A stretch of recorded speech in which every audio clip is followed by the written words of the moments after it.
সেই লেভেলের এটা দেখতে হয়েছে আমার এটা সত্যি হেভি পছন্দ হয়েছে। গাইস এখন আমরা সেই কনসার্ট দেখতে আমরা আপাতত চার্চের দিকে রওনা দিয়েছি।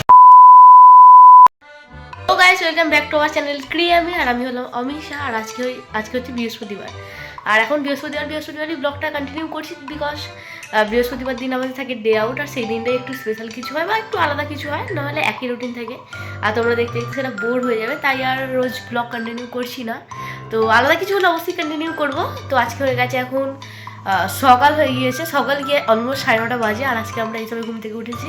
তাও আমি উঠেছি, হাসিমা এখনো ওঠেনি, তারা ওকে তুলবো বলে মেন ব্লগটা অন করা। ওকে তুলতে গেলে কি খাটনি করতে হয় সেটাই তোমার সাথে শেয়ার করবো। চলো ওকে তুলি। যে এখানে শুয়ে আছে, একবার উঠেও গেছিলো, আর আজকে হচ্ছে ক্রিস্টমাস, তাও এখানে উঠে নেই। উঠবি তো গরু, কেন যাবি না? কেন যাবি না? আর সবাইকে মেরি ক্রিসমাস বলে দাও। কালকে রাত 1টার সময় ঘুমিয়েছি গাইস। আরে এরা কারা, কোত্থেকে এলো? আমি সত্যি কথাটা বলেই দিই, আমি ঘুমিয়ে পড়েছি গাইস, আর আমার ফোনটা নিয়ে রাত 1টা অবধি ফোন খেলে যায়, আর সকালবেলা সেটা আমাকে বড় মুখ করে বলছে, ভাবা যায়? A few moments later. আর গাইস ও এখন রেডি হয়ে গিয়েছে, চান টান করে একেবারে ঘুম থেকে ওঠার পরে এই যে রেডি হয়ে গেছে, আর ও যাচ্ছে কেক কিনতে। আমিও যাবো ভেবেছিলাম, বাট আমার কিছু কাজ বাজ হয়নি, অনেক কাজ আছে আজকে যেহেতু ছুটির দিন। 100 মিলিয়ন লাইভ করে দেবেন। আর গাইস বিছানাটার অবস্থা হয়ে আছে এই টাইপের একটা, এই যে বিছানার অবস্থা দেখতেই পাচ্ছ তোমরা। তো ভাবছি বেড কভারটা চেঞ্জ করব, আর দেখি কতটা কি করতে পারি না করতে পারি। তো অ্যাট লাস্ট একদম এইসব হয়ে গেলে কমপ্লিট, দেন তোমাদের সাথে রিটার্ন আসছি। দাঁড়াও। 2000 years later. সো গাইস বেশ কিছুক্ষণ ক্লিন করার পর আমার ঘরটার এরকম একটা অবস্থা হয়েছে, এই যে বেশ ভালোই দেখতে লাগছে। আর তো চলো এখনও চান করতে বাকি আছে, চান ধান করি, দেন দেখি ঠিক করি। আজ ক্রিসমাস, কোথাও তো একটা যেতে হবে, তো চলো চান করে নিই, দেন আবার আসছি। Much later. চান ধান করে একেবারে রেডি হয়ে নিলাম, বেরোবো একটু চার্জে যাওয়ার জন্য। তো ঠিক করলাম যে চার্জে যাবো। তো চলো এই যে আমার লুক আজকে, দাঁড়াও একেবারে দেখাচ্ছি। এই যে হয়ে গেছি রেডি, তো চলো একেবারে ওর বাড়ি গিয়ে দেখা হচ্ছে। আর আজকে গাড়ি নিয়ে যাবো না, বিকজ গাড়ি কোথায় রাখবো না রাখবো তার একটা টেনশন থেকে যায়, কারণ আজকে একটা মানে অকেশন রয়েছে, তো যেখানে যাবো সেখানে অবভিয়াসলি অনেক মানুষের ভিড় থাকবে, কোথায় গাড়ি রাখবো না রাখবো জানবো না। তো আজকে বাসেই যাই, আর একটু রিল্যাক্সও করা যাবে। তো চলো যাওয়া যাক। ফাইনালি আমি এখানে চলে এসেছি, আরে রাস্তার মধ্যে আমাদের গিফট নিয়ে দাঁড়িয়ে আছে, তো চলো ওপেন করি গিফটে কি আছে দেখি। দেখো দেখি গিফটে কি আছে। আর গাইজ গিফটটা পেয়ে আমি রিয়েলি প্রচণ্ড পরিমাণে হ্যাপি হয়েছিলাম, বিকজ আমি একবারের জন্য ভাবিনি আমি এরকম একটা গিফট পাবো। তো তারপর গিফট পাওয়ার পর কি রিয়াকশন হলো তো তোমরা নিজেরাই শুনে নাও। এটা আমি ভাবছিলাম আমি কিনবো। এটা কি বস্তু বলবি? আরে এই তো যে 500 টাকা করে ঢুকিয়ে আর কেটে দিতে হয়, এটা কত লাখ টাকার আছে?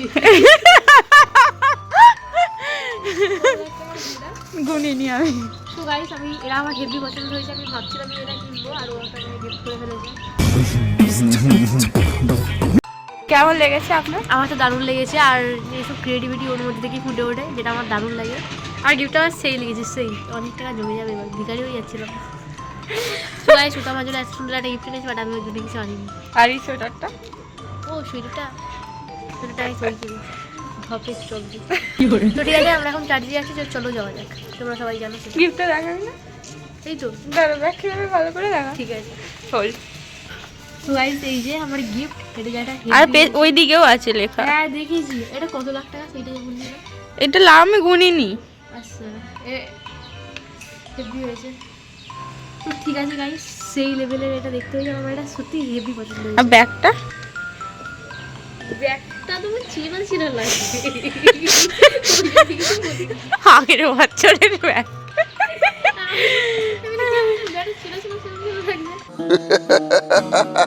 তো ঠিক আছে, যাই হোক মেরি ক্রিসমাস তোমাদের সবাইকে, চলো যাওয়া যাক। আর তারপর উঠে গিয়েছিলাম বাসে, আর বাসটা ছিল প্রচণ্ডই ভিড়, তো যেহেতু একটা অকেশন ভিড় তো থাকবেই। আমরা ফাইনালি বসার জায়গা পেয়েছি একটা, ওর মাথায় সানটা উঠে গেছে। যাই হোক আমাদের নামাজ পড়া হয়ে গেছে, তারপর আমরা সিট পেয়েছি। রাস্তায় এখন বিশাল জ্যাম, আর সেদিন যে একটা অকেশন ছিল সেটা তোমরা রাস্তাঘাট দেখি অবভিয়াসলি বুঝতেই পারছো। তো চলো। সো গাইস ফাইনালি আমরা নেমে গেছি বাস থেকে, আর বাস থেকে নেমে তোমাদের ক্রাউডটা একবার দেখাচ্ছি, দাঁড়াও।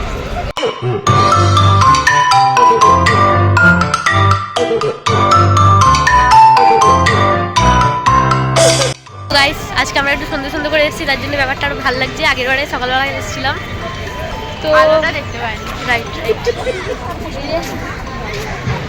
তো চলো আমরা ঘুরি, ভালো কিছু হলে তোমাদের সাথে অবশ্যই শেয়ার করছি, তাই তো লেটস গো, ঘোরা যাক।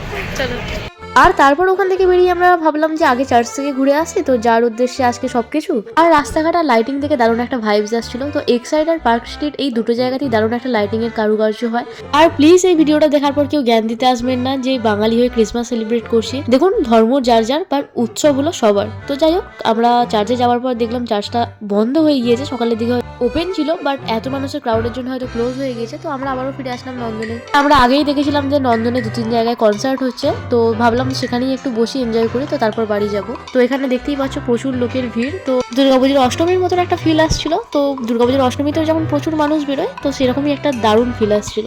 আর কনসার্টের সাথে সাথে এখানে ছিল নানান ধরনের ফুড স্টল প্লাস হ্যান্ডমেড কিছু জিনিসের স্টল, তাও তোমাদের দেখাই। তো এখানে সিস্টেমটা এরকমই ছিল যে কনসার্ট দেখো আর নানান ধরনের জিনিস খাও, উপভোগ করো, নানান ধরনের হ্যান্ডমেড জিনিস দেখো। তো সময় তোমার এমনিই কেটে যাবে, তুমি বুঝতে পারবে না। আর এত কিছুর মধ্যে আমাদের পছন্দ হয়েছিল ফিশ ব্যাটার ফ্রাই, যেহেতু আমরা দুজনেই এটা খুবই পছন্দ করি, তাই আমরা ঠিক করলাম যে এটাই আমরা খাবো। আর এটা খাওয়ার পর আমরা ঠিক করলাম যে পাশে আরো 2-3টে জায়গায় কনসার্ট হচ্ছে, তো দেখতে যাবো। তো রাস্তার সুন্দর ভিউ উপভোগ করতে করতে আমরা যেতে লাগলাম পাশের কনসার্টের জায়গায়। আর এই সময় না রাস্তাঘাটের দারুণ একটা সৌন্দর্য উপভোগ করা যায়, যেটা অন্য সময় পাওয়া যায় না। তো চলে এসেছি সেই অন্য একটা জায়গার কনসার্টে, এখানেও প্রচুর মানুষের ভিড় ছিল। সত্যি বলতে এই 2 বছর আমি এই 25শে ডিসেম্বর উপভোগ করছি, বাট আমার আন্দাজে ছিল না যে বাঙালিরা এত পরিমাণে আনন্দ করতে পারে প্রতিটা অকেশনে। তো এখানে 2টো জায়গায় কনসার্ট দেখলাম। তো তারপরে আমাদের বাড়ি যাওয়ার সময় চলে আসছিল, তো ভাবছিলাম একটু তোমাদের সাথে লাস্ট ক্রাউডটা শেয়ার করে তো এবার বাস ধরবো আমরা। তো ঠিক আছে চলো, সেই দিনকের মতো এনজয় আমরা ওখানেই শেষ করলাম, ধরলাম বাস আর চলে আসলাম বাড়ির দিকে, রওনা হলাম। তো বাসেও ছিল প্রচন্ড পরিমাণে ভিড়, তো বাসের সেরকম কোনো ক্লিপ নিইনি।